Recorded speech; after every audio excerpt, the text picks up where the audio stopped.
Hello बच्चों, कैसे आप लोग? मैं आशा करता हूँ बहुत ही अच्छे होंगे। बच्चों, पिछली क्लास में हम लोगों ने प्रश्नावली 3.2 का जो इंट्रोडक्टरी पार्ट था, जिसकी सहायता से आप प्रश्नावली 3.2 को हल करेंगे, उसके बारे में चर्चा की।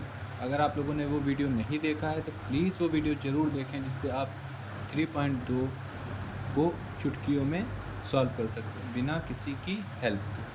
अगर आप पिछले लेक्चर देखते हैं तो मैं गारंटीड कहता हूँ कि आप लोग इस एक्सरसाइज को अपने आप ही सॉल्व कर लेंगे। ठीक है, चलिए। और जिन बच्चों ने पिछली वीडियो देखा है हमारा, तो वीडियो को पॉज करें और अपने आप पहले प्रश्न को हल करें, बाद में मेरा सॉल्यूशन देखें। ठीक है, चलिए स्टार्ट करते हैं। प्रश्नावली 3.2 का हमारा पहला प्रश्न ये है कि निम्नलिखित प्रश्नों में प्रत्येक प्रश्न का उत्तर दीजिए। कुछ प्रश्न दिए हुए हैं, इनका हमें उत्तर देना है। प्रश्न क्या है? कार्तीय तल में बिंदु की स्थिति निर्धारित करने वाली क्षैतिज और ऊर्ध्वाधर रेखाओं के क्या नाम हैं? ठीक है, अब कार्तीय तल क्या होता है हमने बताया था। ठीक, इस तरीके से होता है।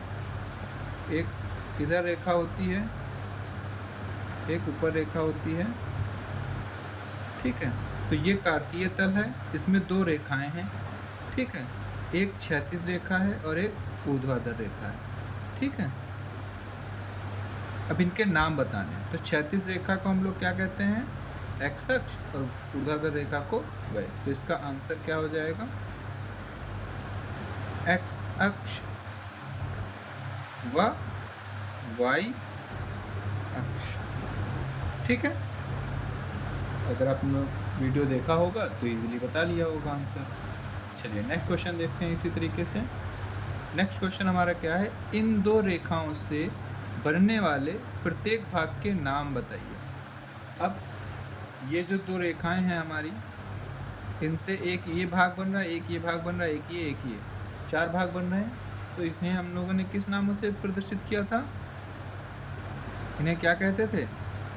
चतुर्थांश। क्या कहते थे? चतुर्थांश। पढ़ा था इसके बारे में जी। ठीक है, तो इसका आंसर क्या हो जाएगा? चतुर्थांश। नेक्स्ट क्वेश्चन हमारा क्या है?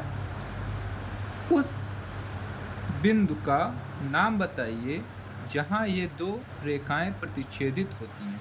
अब ये दोनों रेखाएं एक जगह पर, यहाँ पर देखो, प्रतिच्छेदित हो रही हैं। ये 0 पॉइंट था।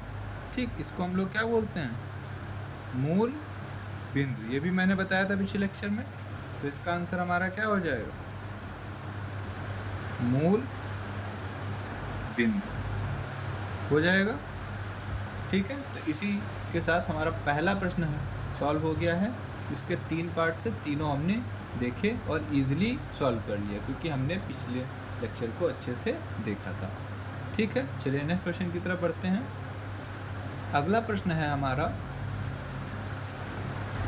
प्रश्न हमारा क्या है कि आकृति 3.14 को देखकर निम्नलिखित को लिखिए।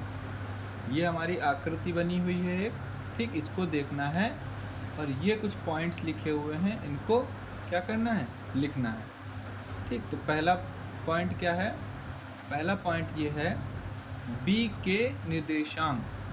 b के निर्देशांक बताने हैं। तो b हमारा कहाँ पर है? b यहाँ पर है। निर्देशांक कैसे लिखते थे? तो निर्देशांक हम लोग कैसे लिखते थे? निर्देशांक लिखते थे कि ये x अक्ष पर किसके सामने है? तो x अक्ष पर 5 के सामने है।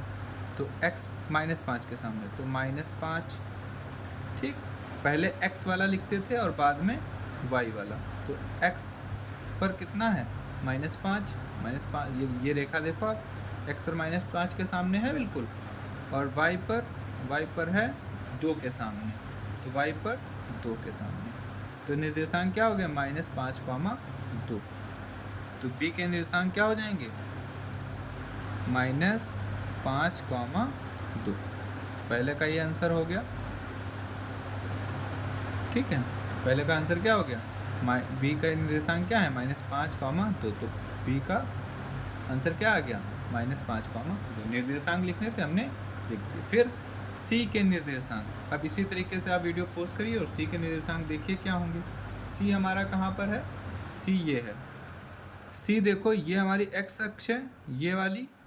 सी एक्स पर कितना दूर है, तो 5 पर है। एक्स एक्स एक्स रेखा पर सी पॉइंट किसके सामने है, 5 के सामने है, तो 5।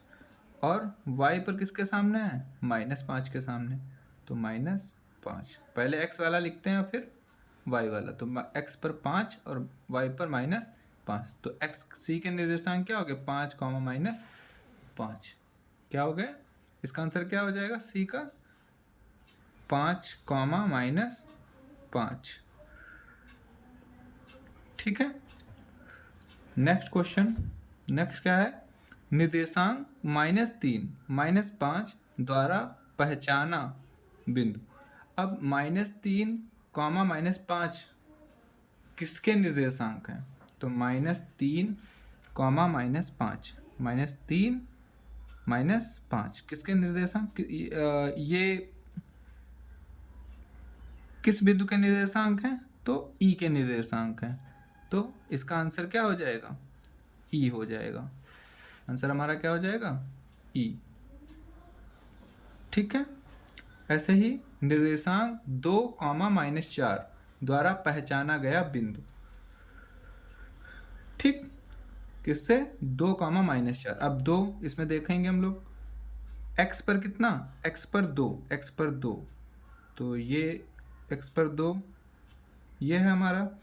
और y पर -4, y पर -4, तो देखो y पर -4, तो कौन सा बिंदु है ये, G। तो इसका आंसर हमारा क्या हो जाएगा, G। ठीक है। ऐसे ही D का भुज। अब भुज और कोटि मैंने बताया था, x जो होता है वो क्या होता है, भुज होता है, और y क्या होता है, वो कोटि होती है। ठीक है। तो D का भुज, D कहाँ है, D ये है।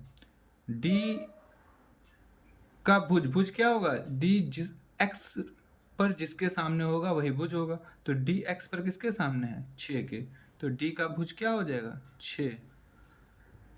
भुज 6 क्या हो जाएगा, भुज हो जाएगा किसका, D का। ठीक है।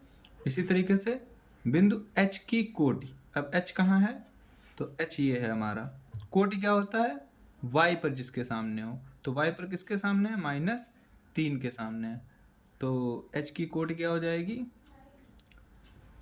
कोटि बराबर क्या हो जाएगा, -3। ठीक है। ऐसे ही बिंदु L के निर्देशांक, बिंदु L के निर्देशांक, L कहाँ है, L ये रहा L। ठीक है। अब L x पर कितना दूर है, तो x x x ये वाली रेखा x पर तो ये किसी के सामने है ही नहीं। x पर देखो ये 0 के सामने है, x पर ये लाइन आएगी, x पर ये वाली। ठीक है। तो ये x किस पर मिल रहा है, 0 पर, और y पर किसके सामने है, तो y पर है 5 के सामने। तो क्या हो जाएंगे, 0, 5, ये किसके निर्देशांक हो जाएंगे, L के। ठीक। ऐसे ही बिंदु M के निर्देशांक, M कहाँ पर है, M ये रहा, ये है M।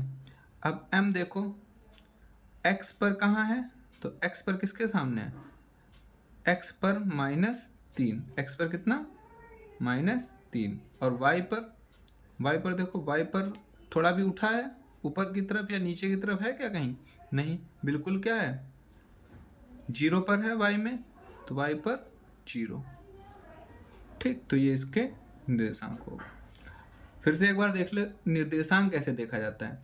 निर्देशांक देखने के लिए हम क्या करते हैं, ये देखते हैं कि कोई जो बिंदु है, जैसे कि ये D वाला है हमारा, ये D जो बिंदु है ये x रेखा पर किसके सामने है, तो x रेखा पर देखो 6 के सामने है बिल्कुल। ठीक है। तो 6 हो गया x। और y पर देखो, y रेखा ये y पर किसके सामने है, तो y पर 2 के सामने, तो 6, 2 हो गया। ठीक। ऐसे ही अगर L की बात करें, तो L में देखो, L में x के किसके सामने है, जो L पॉइंट है हमारा वो x पर किसके सामने, तो x पर देखो 0 के सामने है, तो हमने 0 लिख दिया।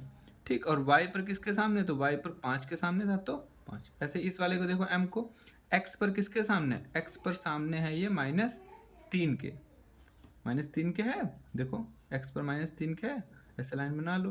और वाई पर किसके सामने, वाई ये रेखा है, वाई पर बिल्कुल किसके सामने है, 0 के, तो इस वजह से -3, 0।